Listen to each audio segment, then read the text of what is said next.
Hello dear all student. आज हम जिन topic पर चर्चा करेंगे वो हैं e waste management and health concerns related to over use of technology. तो सबसे पहले हम देखते हैं e waste management. E waste क्या होता है? जैसा कि आप जानते हैं कि जो भी इलेक्ट्रॉनिक डिवाइस अपनी वर्किंग लाइफ पूरी कर लेता है या एडवांस टेक्नोलॉजी के आ जाने से नॉन यूजेबल हो जाता है या वह नॉन फंक्शनल हो जाता है, अर्थात काम करना बंद कर देता है। तो जो भी आपका पुराना लैपटॉप, मोबाइल, टीवी या अन्य जो भी इलेक्ट्रॉनिक डिवाइसेस हैं वो नॉन फंक्शनल हो जाएं या नॉन यूजेबल हो जाएं या जिनकी वर्किंग लाइफ पूरी हो जाए तो और काम करना बंद कर दें, तो उन्हें हम ई वेस्ट के नाम से जानते हैं। As the technology is changing day by day, more and more electronic device are becoming non functional and turning into e waste. आज के युग में आप देखते हैं कि नई टेक्नोलॉजी रोज़ आ रही है, नए नए आविष्कार हो रहे हैं। तो इस नई तकनीक के आने से जो ई वेस्ट है वो बहुत ज़्यादा मात्रा में उत्पन्न हो रहा है। तो more electronic device are becoming non functional and turning into e waste. Managing such non functional electronic devices is turn as e waste management. All electronic waste is made up of deadly chemicals such as lead, cadmium, beryllium, mercury, and brominated flame और retardants।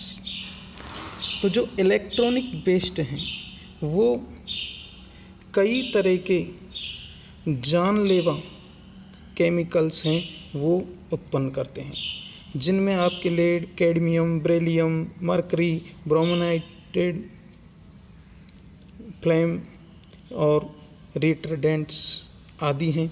Disposing of gadgets and devices improperly increases the chance of these dangerous chemical contaminating the soil। इन e waste का जो improperly यानी अनुचित रूप से बढ़ना है वो बहुत सारे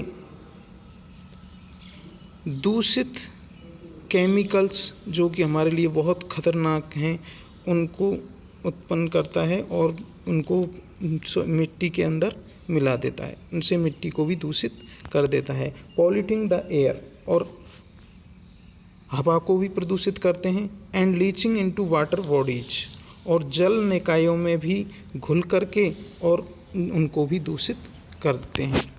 तो when e waste is deposited in a landfill it tends to leach when water pass through it, picking up trace elements. जैसा कि आप करते हैं ज़्यादातर, जैसे ही कोई भी ई वेस्ट हुआ तो हम उसको आसपास अपने फेंक देते हैं, जबकि हमें ऐसा नहीं करना चाहिए। उसको एक्चुअली जो सर्टिफाइड ई वेस्ट रिसाइकलर है उसको देना चाहिए, या फिर उसे आउटडेटेड जो टेक्नोलॉजी होती है उसे डोनेट कर दें, लेकिन आसपास नहीं फेंकना चाहिए ताकि वो रीयूज हो जाए या फिर रिसाइकल हो जाए। तो जब भी हम किसी ई वेस्ट को लैंडफिल यानी गड्ढे में फेंक देते हैं, tends to leach when water pass, तो उसमें फिर वो पानी के साथ जाता है, पानी पिकिंग अप ट्रेस एलिमेंट्स, तो अपने कुछ वहाँ पर तत्व है वो छोड़ देता है। The contaminated landfill water then reach natural ground water, और जो दूषित कॉन्टिन्यूएटिंग मतलब दूषित लैंडफिल जो वाटर है वो नेचुरल ग्राउंड वाटर के साथ मिल जाता है और increase toxic levels and can be very harmful if it enter any drinking water source, और वो उनके साथ में मिल कर के ड्रिंकिंग वाटर के जो सोर्स में पहुंच करके और हमें बहुत अधिक नुकसान पहुंचाता है, अर्थात उस जल को टॉक्सिक यानी विषाक्त या विषैला बना देता है, जहरीला बना देता है। Thus, e-waste if not managed properly causes several problems to the environment as well as living organism। और ये जो e-waste है, यदि हम इसको प्रॉपरली मैनेज नहीं करेंगे तो ये हमारे लिए हमारे वातावरण को दूषित कर देगा और बहुत सारी प्रॉब्लम क्रिएट कर देगा। इसलिए सभी जीव जंतुओं को इसके दुष्परिणाम है वो भोगने पड़ेंगे। तो हम जानते हैं कि इसके ई वेस्ट के जो हैजार्ड्स हैं वो कौन कौन से हैं, खतरे कौन कौन से हैं, तो देखते हैं। ऑन एनवायरनमेंट, वातावरण पर इसका क्या क्या दुष्प्रभाव पड़ता है। तो एसिडिफिकेशन ऑफ सॉइल, कि जो आपकी सॉइल है उसका अम्लीकरण हो जाता है, एसिडिफिकेशन हो जाता है। एयर पॉल्यूशन, हवा दूषित हो जाती है। पॉल्यूशन ऑफ ग्राउंड वाटर, जैसा कि आपने अभी पढ़ा कि वो पानी में घुल करके और जल को दूषित कर देते हैं, तो ग्राउंड वाटर है वो भी दूषित हो जाता है। Landfill with lead and heavy metals, और आपकी लैंडफिल में लेड जो घातक जानलेवा है और हैवी मेटल्स धातुएं उसमें वो मिल जाती हैं। ऑन ह्यूमन हेल्थ, और हमारी जो ह्यूमन हेल्थ है, मानवीय स्वास्थ्य है, उस पर ई वेस्ट का क्या प्रभाव पड़ता है। तो लंग कैंसर, इससे लंग कैंसर भी होने के खतरे रहते हैं। जैसे कि ई वेस्ट को आपने आसपास डाला तो वो आपके जल में घुल करके आप तक पहुंच जाएगा, तो इस तरीके से आपको, या फिर उन्हें यदि किसी ने जलाया तो भी वो प्रदूषण फैलाएगा। तो इस तरीके से आपको वो इतना नुकसान करता है कि लंग कैंसर तक हो सकते हैं। डीएनए डैमेज हो सकता है। अस्थमेटिक ब्रोंकाइटिस, ब्रोंकाइटिस का मतलब एक बीमारी है जो कि फेफड़ों तक सांस ले जाने वाली नलियों में सूजन आ जाती है, तो उसे बोलते हैं ब्रोंकाइटिस। ब्रोंकाइटिस एक अस्थमेटिक प्रॉब्लम है, तो इसे भी ये जो आपके ई वेस्ट है, यदि इसका प्रॉपर मैनेजमेंट नहीं किया जाए, प्रॉपर ढंग से उसे डिस्पोज नहीं किया जाए, तो ये भी हमारे सामने दुष्परिणाम सामने आते हैं। एक अगला है क्रॉनिक ब्रेन स्ट्रोक जिसे हम कहेंगे, तो ब्रेन भी डैमेज हो सकती है। Damage to the heart, liver and spleen, और इससे आपका हार्ट है, लीवर है, तिल्ली है, ये भी आपकी डैमेज हो सकती हैं। ये इसके हेल्थ पर दुष्प्रभाव हैं। Despite having an eco friendly approach, recycling usually leads to overseas shipping and dumping the gadgets in pits. Gadgets जो छोटी छोटी तकनीक की जो आपके जैसे कि लैपटॉप, मोबाइल वगैरह तकनीकी उपकरण हैं, उन्हें हम गैजेट्स बोलते हैं। तो गैजेट्स को के लिए despite having an eco friendly approach, recycling usually leads to overseas shipping and dumping the gadgets in pits, यानी गड्ढों में और उन्हें डालना करना, ये सब एक उचित उसका प्रॉपर डिस्पोज नहीं है। Rose still some recycling companies ship e waste to third world countries. तो जो बहुत सारी ऐसी कंपनियां हैं जो कि उनका प्रॉपर ढंग से डिस्पोज करती हैं और अपनी जो आजीविका भी चलाते हैं, उससे बहुत सारे लोगों को रोज़गार भी देते हैं। तो a lot of children in such countries earn their livelihoods by scavenging gold, silver, iron and copper from teach waste which is harmful to their health। बहुत सारे जो बच्चे कई देशों में वो इसे अपनी आजीविका बना लेते हैं, और जैसे कि सिल्वर, गोल्ड, आयरन आदि, कॉपर, और इनको जो सफाई करते हैं, इनकी जो सफाई करते हैं उससे और उनकी जो स्वास्थ्य है उस पर विपरीत प्रभाव पड़ता है और उनकी हेल्थ के लिए वो हार्मफुल होते हैं। Countries that are used as dumping grounds usually have high rates of cyber crime as the slaved यानी बचाया जा सकता है। तो जैसे ही हम इसको ई वेस्ट का यदि प्रॉपर मैनेजमेंट करें तो साइबर क्राइम से भी हम बच सकते हैं, क्योंकि आपके कई जो जैसे लैपटॉप है, मोबाइल हैं, यदि आपने इनको ऐसे ही आसपास फेंक दिया और यदि एक साइबर क्रिमिनल के हाथ लग गए तो इसमें से जो डाटा रहता है आपने फॉर्मेट किया नहीं है तो वो आपको खतरा उत्पन्न कर सकते हैं। Hard drives can give criminals direct access to your personal files and information, और इनके अंदर जो आपके हार्ड ड्राइव है उसको क्रिमिनल से वो ले करके और उसमें से आपकी पर्सनल फाइल और इन्फॉर्मेशन को आपसे प्राप्त कर सकते हैं, रिसीव कर सकते हैं और आपके साथ किसी भी तरीके का फ्रॉड कर सकते हैं। Here are some eco-friendly waste disposal technique that you can use to dispose of electronic waste locally। तो ये आपको इस डायग्राम के माध्यम से आपको बताया गया है कि किस प्रकार हम लोकल तरीके से ई वेस्ट को मैनेज कर सकते हैं।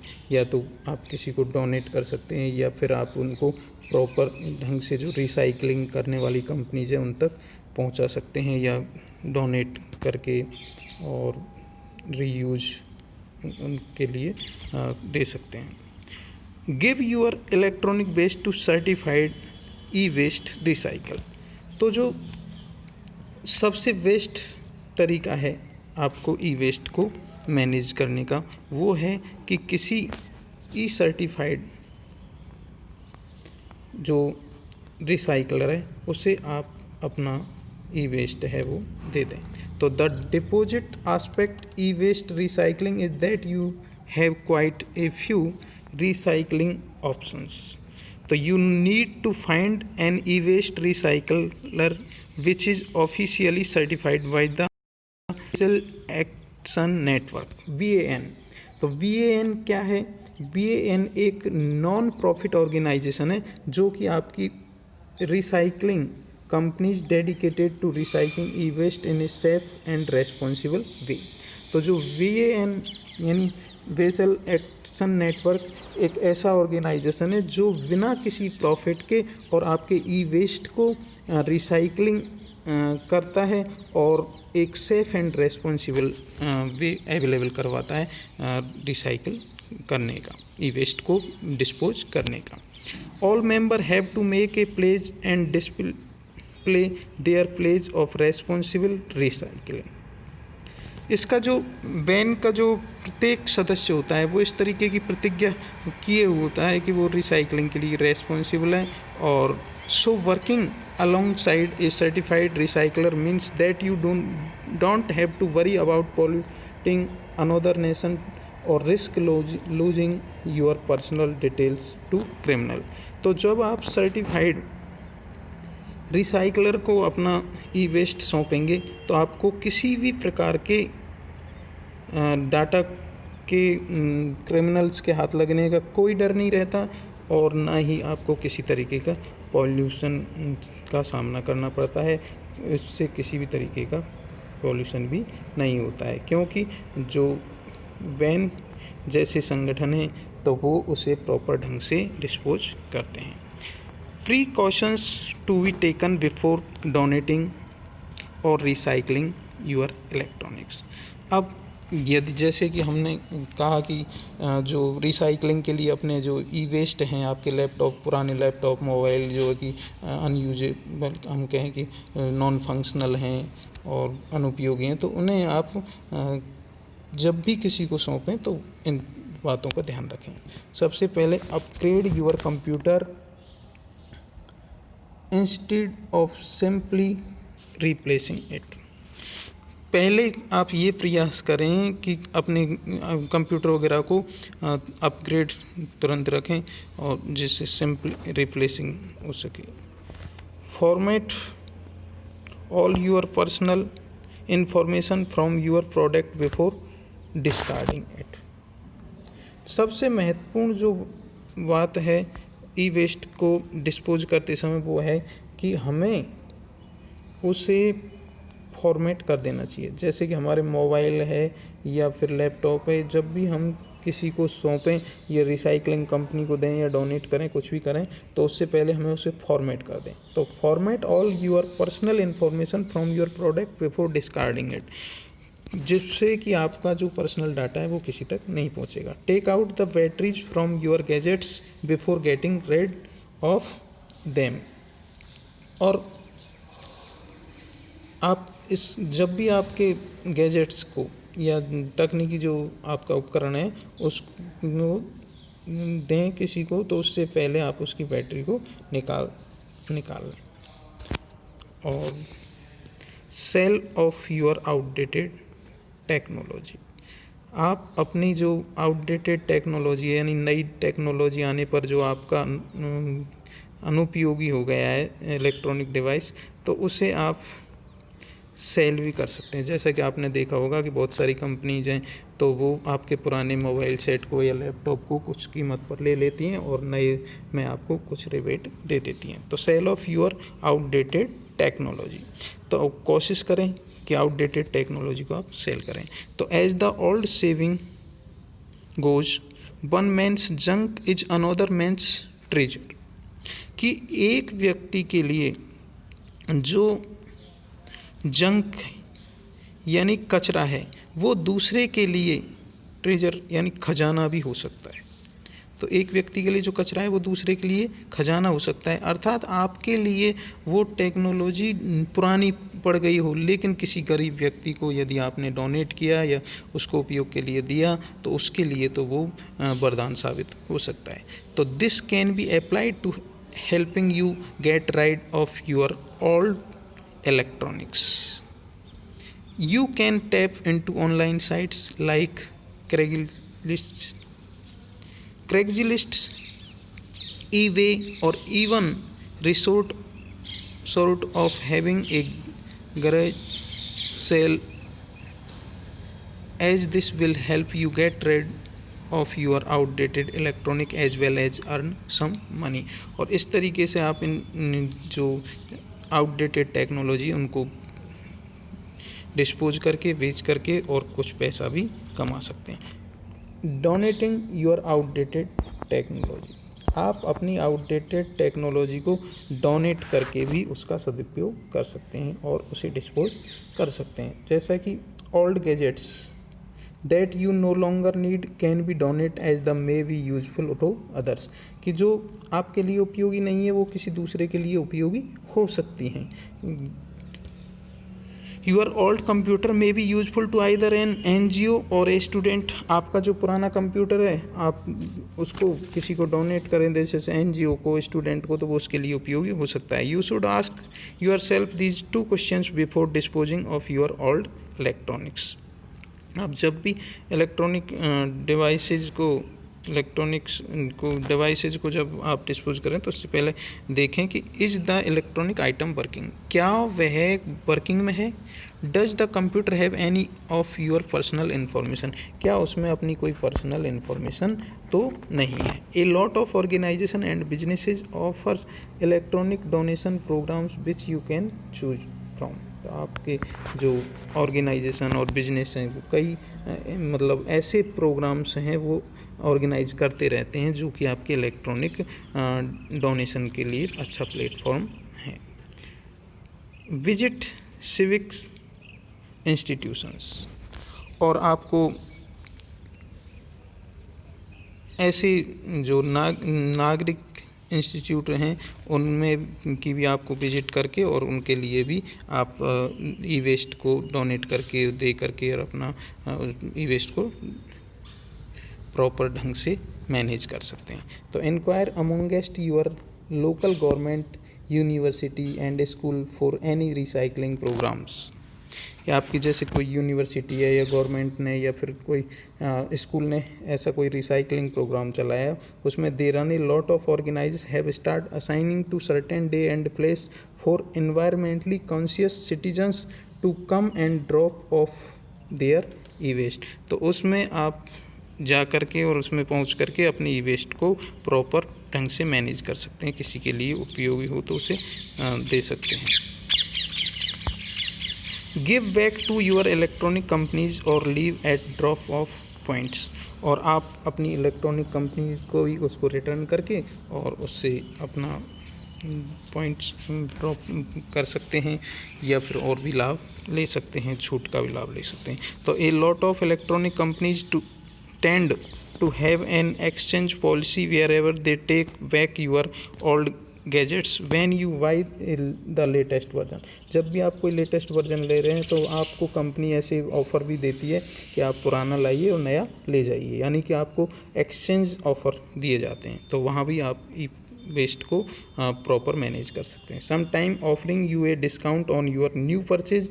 ए few recycling companies have set up off electronic drop of initiative along with drop of points for products such as cell phone and tablets, after which they are recycled. You can ask your local electronics shop regarding any information about drop off location। तो इस तरीके की आप जो जैसे कि पुरानी को लेना और नई को देना, ये एक्सचेंज ऑफर्स हैं चलते हैं, तो उनके बारे में आप जानकारी ले सकते हैं। और जब भी ये ऑफ़र अवेलेबल हो तो आपको ई वेस्ट को अपने को इस तरीके से डिस्पोज करना चाहिए।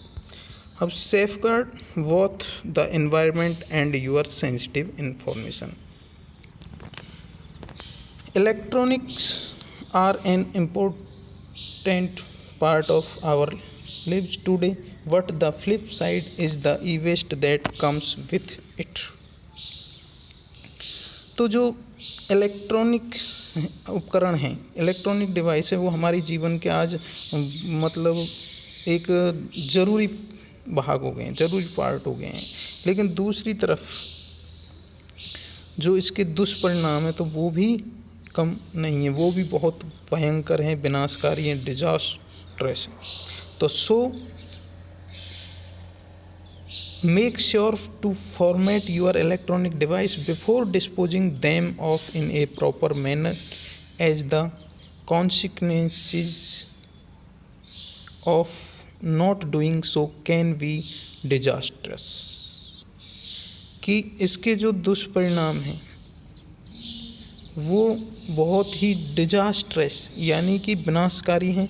अतः हम इनको जो डिस्पोज करने से पहले फॉर्मेट कर दें। हम जो भी अपना इलेक्ट्रॉनिक डिवाइस है उसे डिस्पोज करें तो उससे पहले उसे फॉर्मेट कर दें। इस प्रकार हम एक प्रॉपर ढंग से ई वेस्ट को डिस्पोज कर सकते हैं।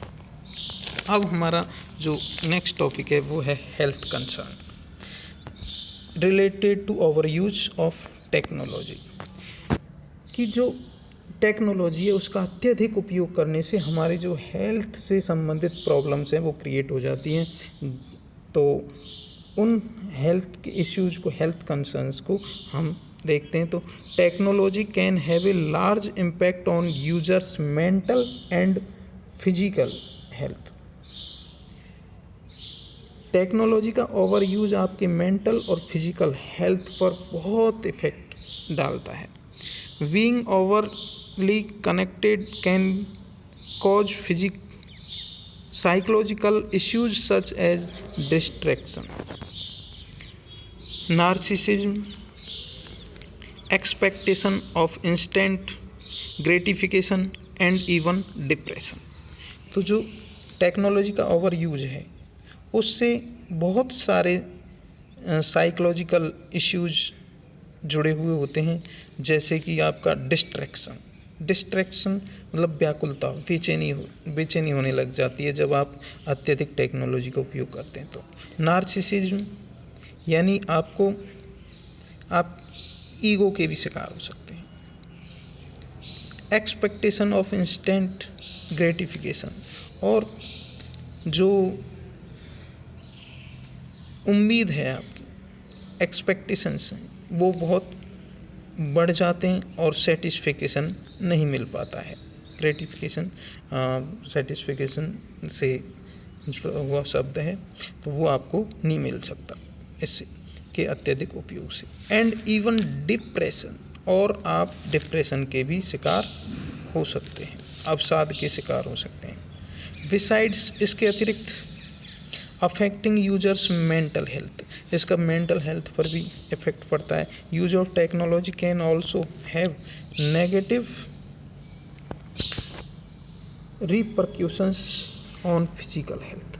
तो इसके जो नेगेटिव प्रभाव हैं, रेस्पॉन्स, रिएक्शंस, रिपरक्यूशंस का मतलब होता है रेस्पॉन्स या रिएक्शन, कि जो टेक्नोलॉजी है उसका अत्यधिक प्रयोग करने के जो नेगेटिव इफ़ेक्ट होते हैं, रिपरक्यूशंस होते हैं, प्रभाव होते हैं फिजिकल हेल्थ पर, कॉजिंग जैसे कौन कौन से हो सकते हैं वो, विजन प्रॉब्लम, जैसे आपको लंबे समय तक आप जब कंप्यूटर को उपयोग कर रहे हैं या मोबाइल का उपयोग कर रहे हैं तो आपको विजन प्रॉब्लम हो सकती है। हियरिंग लॉस, आप जैसे हेडफोन का है इस्तेमाल लगातार कंटिन्यू कर रहे हैं, ओवर यूज कर रहे हैं, तो आपको हियरिंग लॉस भी हो सकता है, कानों संबंधित सुनने संबंधित समस्याएं पैदा हो सकती है। एंड नेक स्ट्रेन, और आपकी जो गर्दन है उसमें भी तनाव हो सकता है, खिंचाव हो सकता है। तो 10 various physical and psychological disorder may crop up due to prolonged and continuous use of technology, कि दीर्घकालीन, प्रोलॉन्गेड यानी कि बहुत लंबे समय तक में जो आपके फिजिकली और साइकोलॉजिकल इसके दुष्प्रभाव सामने आते हैं यदि आप टेक्नोलॉजी का ओवर यूज करते हैं। तो फिजिकल और साइकोलॉजिकल दोनों जो प्रॉब्लम्स हैं वो क्रिएट हो जाती हैं लंबे समय तक इस जो आपकी टेक्नोलॉजी है उसका ओवर यूज़ करने पर। तो फिजिकली प्रॉब्लम कौन कौन सी हो सकती हैं, जैसे कि हमने अभी देखा कि स्ट्रेन हो जाता है, विजन प्रॉब्लम हो जाती है आपके, और जैसे कि सुनने की क्षमता है वो भी कम हो जाती है। तो देखते हैं repetitive strain injury. The pain exist even when resting, and as a result it becomes very difficult to accomplish even easy and ordinary tasks। तो जो पेन है यदि हमने बीच में जब भी हम कोई रेस्ट नहीं करते और लगातार उसका यूज कर रहे हैं टेक्नोलॉजी का, तो लगातार काम करने से हमारे जो शरीर में, गर्दन में कहीं भी जो दर्द है, तनाव है, खिंचाव है शरीर के किसी अंग में, वो हो सकता है। Carpal tunnel syndrome, carpal tunnel syndrome यानी कि आपके जो कलाई है उसमें दर्द हो सकता है। This is an illness caused by injuries that occur due to force on the median nerve found in the wrist. जो आपकी कलाई है उसको दबाने पर आपकी जो नस हैं, नर्व हैं, उनमें कार्पल टनल यानी सिंड्रोम, जिसे हम कहेंगे दबाने पर होने वाला दर्द। तो आपकी कलाई पर जैसे ही दबाएंगे किसी नर्व को तो आपके क्या होगा, दर्द। तो उसे हम कार्पल टनल सिंड्रोम के नाम से जानते हैं। तो it's symptoms including tingling in hands and fingers. तो इसके जो सिम्टम हैं वो ये हैं कि आपकी जो हाथ की उंगलियां हैं उनमें खिंचाव हो जाता है, तंग हो जाती हैं वो। ए फीलिंग ऑफ लेथर्जी, और आप लेथर्जी यानी कि सुस्ती का शिकार हो जाते हैं, आलस्य का शिकार हो जाते हैं। Sudden pain in wrist and arms, और आपकी कलाई में और कंधों में अचानक दर्द होने लग जाता है। And sometimes even in shoulders, neck and in the body, और ये सभी कंधे पे, कभी गर्दन में और कभी पूरे शरीर में इस तरीके से दर्द है वो स्टार्ट हो जाता है। ये होता है कार्पल टनल सिंड्रोम। थर्ड जो इसका दुष्प्रभाव है, दुष्परिणाम है फिजिकली प्रॉब्लम जो ओवर यूज टेक्नोलॉजी से होती है, वो है computer vision syndrome. Expected believe that people blink their eyes more frequently while using computers than they do otherwise, and that this can cause various eye and vision related problem। लगातार technology का use करने से, लगातार computer पर बैठने से, mobile से आपकी जो आँखें हैं, पलकें हैं, वो बार बार झपकने की जो प्रॉपर ढंग से नहीं हो पाता है, तो इससे भी आई से संबंधित, विजन से संबंधित जो प्रॉब्लम है वो क्रिएट हो जाती है। Radiation, computer screen produce radiations of various type. जो कंप्यूटर स्क्रीन है वो बहुत सारे रेडिएशंस, वेरियस टाइप के रेडिएशंस हैं, उनको प्रोड्यूस करती है। तो these radiations can cause headache and इनटेंटिवनेस।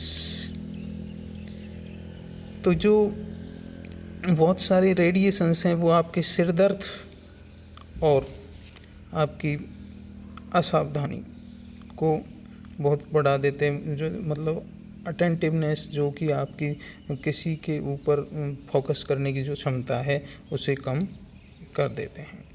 Sleeping disorder and decrease in productivity, और आपके जो सोने का जो समय है, सोने की जो नींद है वो आपकी गायब हो जाती है, और जो प्रोडक्टिविटी है वो भी इससे डिक्रीज होती है। Loss of attention and stress, तनाव बढ़ जाता है, स्ट्रेस बढ़ जाता है, और अटेंशन को आपका कम हो जाता है, आप कहीं एकाग्र नहीं रह पाते। इस प्रकार आपको बहुत सारी फिजिकल प्रॉब्लम स्टार्ट हो जाती है यदि आप टेक्नोलॉजी का ओवर यूज करते हैं। जैसे स्ट्रेन इंजरी है, आपकी कार्पल टनल सिंड्रोम है, यानी कि हाथ पैरों में कहीं पर भी, कलाई में, कंधों में सब दर्द हो जाना, विजन से संबंधित प्रॉब्लम हो जाना, रेडिएशन से संबंधित सिर दर्द हो जाना, और आपकी नींद डिसऑर्डर हो जाती है, और आपको अटेंशन है वो खो देते हैं और तनाव के शिकार हो जाते हैं।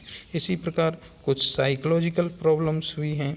तो साइकोलॉजिकल प्रॉब्लम्स कौन सी हैं? फियर ऑफ टेक्नोलॉजी, कि आपको टेक्नोलॉजी से डर लगने लगता है। जब आप इसका बहुत सारा यूज करते हैं, एक्स्ट्रा यूज करते हैं, ओवर यूज करते हैं, तो इससे आपको डर लगने लग जाता है। कंप्यूटर एंजाइटी, कंप्यूटर एंजाइटी यानी कंसर्न के भी आप शिकार हो जाते हैं, कंप्यूटर एंजाइटी के। इससे भी आपको चिंता होने लग जाती है। इंटरनेट एडिक्शन, और इंटरनेट की क्या लग जाती है? लत। ये भी एक साइकोलॉजिकल डिसऑर्डर है, साइकोलॉजिकल दुष्परिणाम है आपके ओवर यूज टेक्नोलॉजी का। अगला है ego surfing, an illness of regularly searching for one's own name on the web and checking what information is available on the net। तो जो ओवर टेक्नोलॉजी का ओवर यूज करने पर आप ईगो सर्फिंग के भी शिकार हो जाते हैं। ये भी एक बीमारी है जो कि आप लगातार अपना नाम या अपने से संबंधित है वो नेट पर कुछ ना कुछ सर्च करते रहते हैं, तो ये जैसे हम ईगो सर्फिंग के नाम से जानते हैं। अब नेक्स्ट है इन्फोर्नोग्राफी। इन्फोर्नोग्राफी दो शब्दों से मिलकर के बना है। एक है आपका इन्फॉर्मेशन, यानी इन्फॉर्मेशन, और दूसरा है पोर्नोग्राफी। तो the word derived from pornography and information, ये दो शब्दों से मिलकर बना है, पोर्नोग्राफी और इन्फॉर्मेशन से। तो describes the state of trying to suit hunger for information on the net. तो ये भी एक तरीके से बीमारी है जिसमें जो पोर्नोग्राफी से संबंधित है उसको नेट पर सर्च करने का, देखने की इच्छा रहती है। तो blog streaking, blog streaking a desire to spread information online that should not be known to everybody. हम नहीं जानते जिसको भी, फिर भी उस इन्फॉर्मेशन के बारे में हमें पूरी जानकारी नहीं है, फिर भी उसको हम मतलब प्रत्येक व्यक्ति तक उसको पहुंचा देते हैं, फैला देते हैं, जल्दी से उसको स्ट्रैकिंग कर देते हैं, यानी कि जल्दी से उसे सब लोगों तक स्प्रेड कर देते हैं। YouTube narcissism, consistently uploading one's own videos in order to introduce and make themselves known to others। और जैसे कि आप जो यूट्यूब है उनके भी में भी अहंकार का शिकार हो जाते हैं, नार्सिसिज्म यानी कि ईगो के शिकार हो जाते हैं, और आप उस पर अपने वीडियोज़ हैं, ओन वीडियोज़ हैं, उनको अपलोड करते जाते हैं, और जिससे कि आपको लोग जानें। और गूगल स्टॉकिंग यानी कि पीछा करना, कि आप जैसे कि trying to get information about all of one's relative और एक्यूनिटेंसीज ऑन द वेबसाइट, यानी कि आप परिचितों का, रिलेटिव यानी परिचितों का, और जिनको भी आप जानते हो तो उनको आप इसके द्वारा आप उनका पीछा करते हैं, स्टॉकिंग करते हैं, ने क्या सर्च किया क्या नहीं किया, इसके बारे में आप इनसे जानने की इच्छा रखते हैं। फोटो लर्किंग यानी गुप्त, लर्किंग इन छिपाना, looking at the photo album of others on the net, और आप जो मतलब दूसरे के जो फ़ोटोज हैं उनको आप इस पर देखना चाहते हैं। और विकीपीडियलिज्म, तो विकीपीडियलिज्म यानी contributing the internet encyclopedia Wikipedia, sending someone's on writing and revising the present text. आप जो इस पर नेट पर या कि टेक्नोलॉजी के यूज करते हुए इंसाइक्लोपीडिया, विकीपीडिया और इन पर राइटिंग या फिर इनका प्रिंटिक्शन है वो भी लगातार आप करना चाहते हैं। तो इस प्रकार इसके जो साइकोलॉजिकल इफ़ेक्ट हैं वो भी बहुत ही भयानक हैं, जिनसे आप ईगो सर्फिंग कहें या फिर इंफॉर्मेशन पोर्नोग्राफी है या ब्लॉग स्टॉकिंग है, यूट्यूब के जो पे अपने आप को प्रदर्शित करने के जो ईगो प्रॉब्लम है वो है, या गूगल स्टॉकिंग है, गूगल पर किसी का पीछा करना, किसी के बारे में जानना, फ़ोटो लर्किंग है, किसी के फ़ोटो को छिप करके देखना करना, तो और विकीपीडियलिज्म है। इस तरीके के ये इसके साइड इफ़ेक्ट हैं। In order to avoid these problems one should learn how to use these technology in moderation rather than avoiding using them.